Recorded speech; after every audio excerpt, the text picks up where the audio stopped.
Welcome back, ladies and gentlemen. Let's keep the hits remaining with MMA.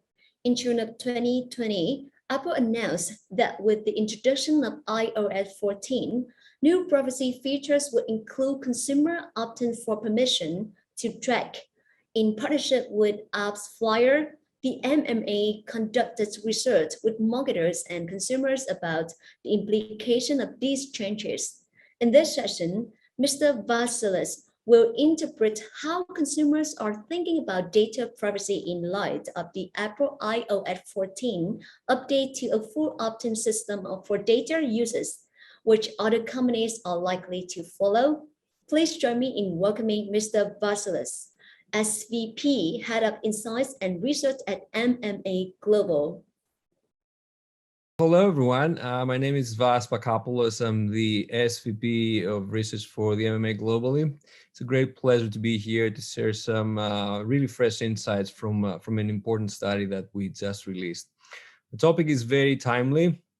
It has to do with data, consumer data, and the state of data maturity.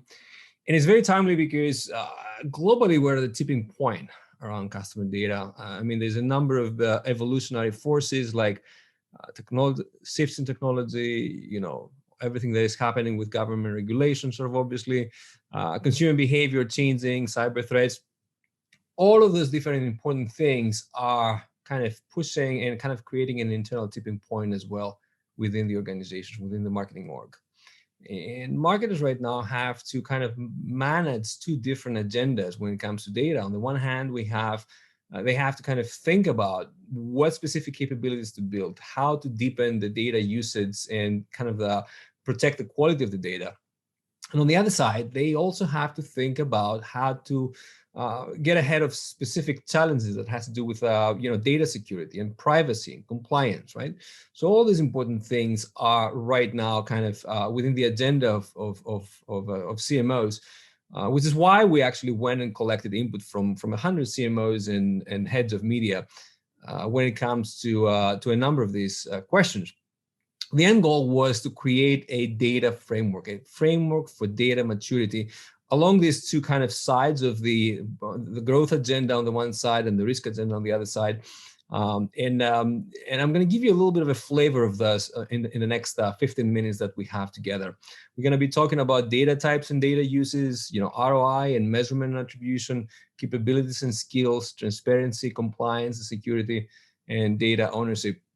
The full model includes more than 20 variables, and we're going to be releasing a tool. I'm going to talk about that at the end, and you will be able to actually kind of assess the performance of your own company when it comes to this framework. Okay, so I want to start with some high-level findings that kind of create a backdrop for the state of data maturity.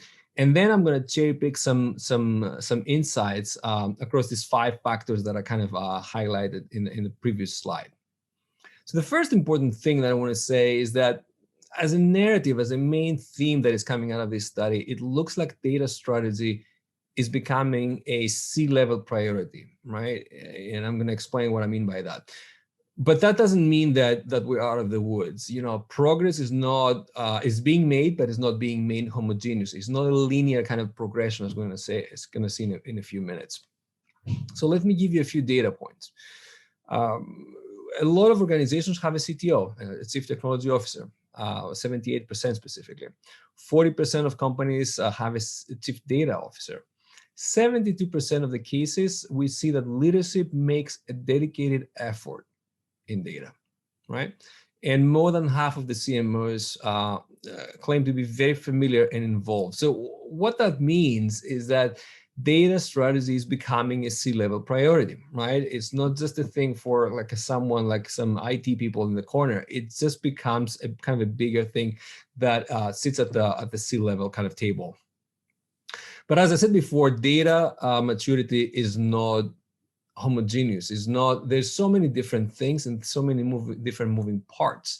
So it's multifaceted. Let me kind of explain what I mean by that. When we assess the state of maturity of these over 100 organizations, it looks like most of them are in a good place when it comes to compliance. I'm going to unpack that in a minute, but obviously GDPR and CCPA and all the other regulations have driven some momentum when it comes to making sure that companies are compliant.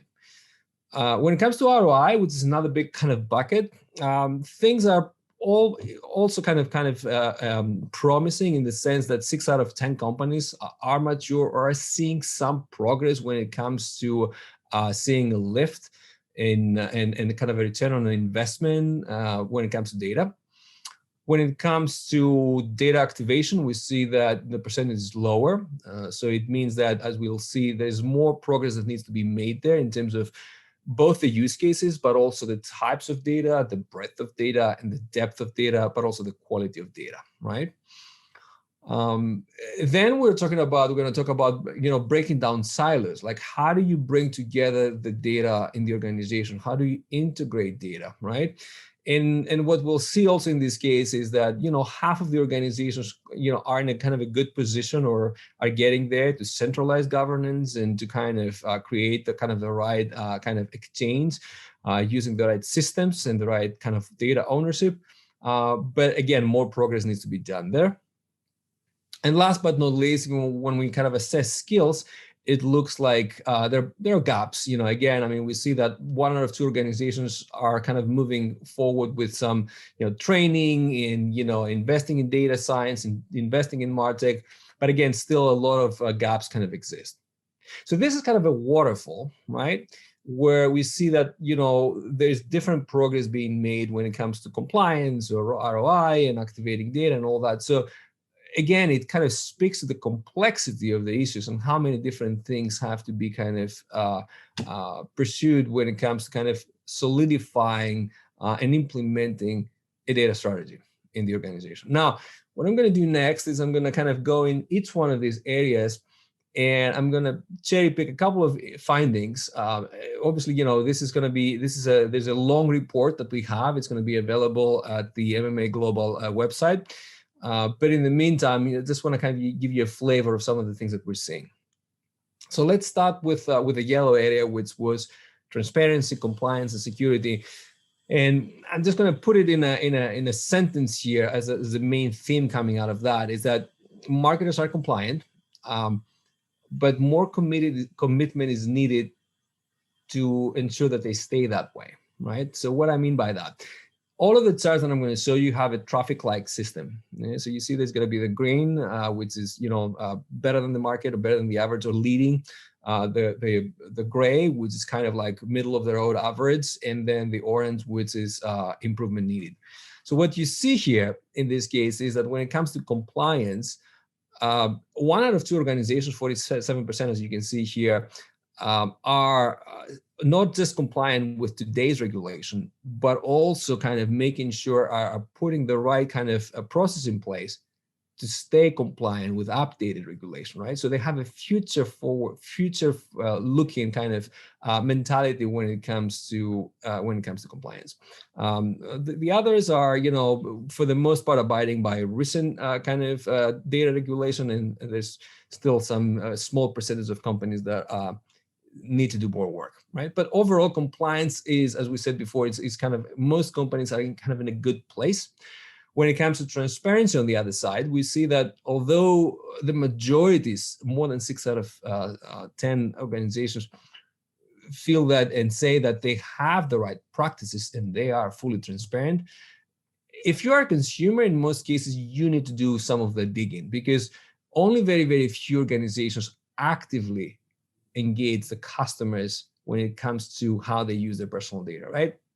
So it's almost like we say the opt-in versus opt-out, right? I mean, you can find the information, there's transparency, but sometimes it's not very easy, or the organization doesn't really engage the customers in terms of making sure that they make the right decisions. Okay, so that is kind of at a higher level, kind of a couple of interesting insights about transparency and compliance. Now let's shift to ROI and measurement attribution, which is another area, and the key theme here is that most marketers are seeing some lift, and I'm gonna show you some results here. But again, I mean, the measurement and the attribution that is kind of supporting this is not perfect, right? It needs to be more continuous. It needs to be more validated. It needs to be more aligned. Now, this is the data points that support the ROI lift, right? So you see that 3 out of 10 organizations say that they see high lift. Almost half, 46%, say that they see some lift. So the vast majority are seeing some results, right, from their investment in data, which is very good and promising. Now let's talk about what type of measurement tools they use. We have used the scale, to what extent you use it extremely to like we don't rely very much on this tool. And then you can see that for the most part, most organizations rely on MMM, brand trackers, and A/B testing, which is a more traditional kind of tools, right? And more aggregate tools. And on the other side, MTA and randomized control tests are probably not as mainstream as used as those other techniques, right? So again, MTA and RCT still not used as widely as traditional approaches. I think is the main theme here. Now, when it comes to the measurement process, again, you see the same traffic light here. It looks like only very few organizations, measure always. There's a good chunk that say and they claim that they have some consistency in their measurement, which I think is obviously a very important thing. And then, of course, you see that about half the marketers are, recognizing that their measurement is either infrequent or sporadic or not as consistent, right? So there is work that needs to be done here. Okay. Let's shift now to governance and data ownership. I mean, this is the thing about the question here is how organizations are bringing data together, right? Data is sitting in different parts of the organization. So what is leadership doing, and how are we kind of putting the right processes in place or the right governance? The key insight here is that, yeah, of course, efforts are being made, right, to centralize governance. But silos still exist, and silos have been raising for years now. So it's not kind of an easy thing to kind of bring the silos down, obviously. And I think what we also need to kind of pinpoint here is that data systems are also lagging, and there's kind of a need for more support from the top in this case. Now let me kind of show you some data points to kind of bring that to life. This is the chart about governance, right? So you see that, again, I mean, we have more of a 60% that is either like in a good place or in a very good place. So it looks like, progress is being made here to establish governance. The differentiating piece here, again, is to what extent the leadership is involved. So you see that, in 22% of the cases, organization has a dedicated data governance steering committee comprised of C-suite executives, right, who meet consistently. So I think this is an important kind of differentiator. But you can also see here that in many other cases, progress is being made to at least dedicate some specific structures for governance and putting them in place. Okay, so that is an important thing. But I want to kind of build on that a little bit and to say, okay, there's the governance issue on the one side, making sure that you have the right process in place. And then you have the system piece as well.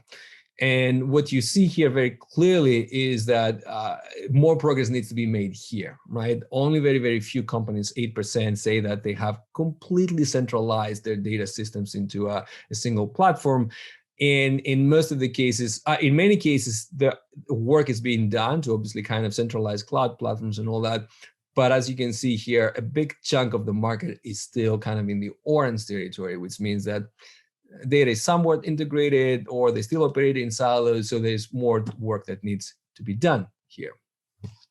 So we have two more areas we're going to talk about. One is the data usage and the data types, and what kind of marketers kind of use what do they even mean when they say data, right?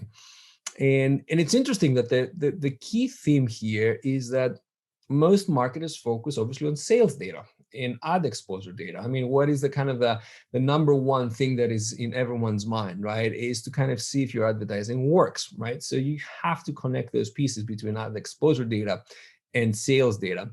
So what I'm going to show you in a minute is that most companies are trying to do that, but more effort is needed to add breadth and depth in this, right? To actually have more expansive kind of profiles of people, and this is to kind of understand the audience profiles and all that and segments, and of course to build on the quality of the data, right? So let me show you a couple of data points for that. This is the chart that shows the data types, right? Again, green means to a great extent, gray means to a moderate extent, and orange means not so much. And what you see here is that sales and conversion data clearly is the number one thing that most companies are focused on, right? And then engagement data and other exposure data are the other part of the mix, right? So you have outcomes and you have inputs, right? So connecting those things, very, very important. But then other types of data like, psychographic or location or online activity profile data, they're not being used as extensively. Now, what do we mean by breadth and depth, right? To what extent you have the right kind of, you have expansive data sets that are complete and deep. In most of the cases, that's not the case, right? You see that only 3% of marketers claim to be there. Although 44% say that, they're getting there. They're getting to a place where they have largely complete data sets. So again, you'll see that there's a 50-50 kind of split here, with almost 50% of companies being in a decent, good place, and another 50%, needing a lot more work. Now, the last thing I want to talk to you about is leadership, is training, basically, and capabilities. And the main finding here is, again, effort is being made, but gaps exist when it comes to data science and MarTech. And this is very, very clearly here when we see that most companies feel that there is a vision from the leadership to make a dedicated effort to stay up to speed, but not so much to kind of lead the industry, right? Not so much like we're just playing catch up, I think is what we're hearing here from the company. So we just want to kind of stay up to speed. And that translates into specific gaps that we can see here. When it comes to data science resources, we see that most companies are orange. When it comes to MarTech, we also see that more companies are in the orange kind of side of things, and more progresses need to be made in these areas. Okay, so that was definitely a lot to cover. We cover all these 5 areas, but very, very, very high level, from compliance to ROI to data activation to breaking down silos to building data capabilities. The full report is available, and it's going to be actually available on the website, so you can actually go to MMA Global and find the report. Also, what is going to be released in the next couple of weeks is a data tool where you can actually benchmark your organization versus all this kind of average that versus the data set that we have developed. So you can actually, plot your company basically by taking the tool, and you can actually see where you are, where are your strong areas, and where are your areas for development. Okay, so I hope that was interesting. Please reach out to me if you have any questions, and I hope to see you, most of you, kind of downloading the report. Thank you so much. Thank you, Mr. Vasilis, for your interactive presentation. Ladies and gentlemen, in the next topic, I would like to present to you, that is product marketing to scam with win users' heart.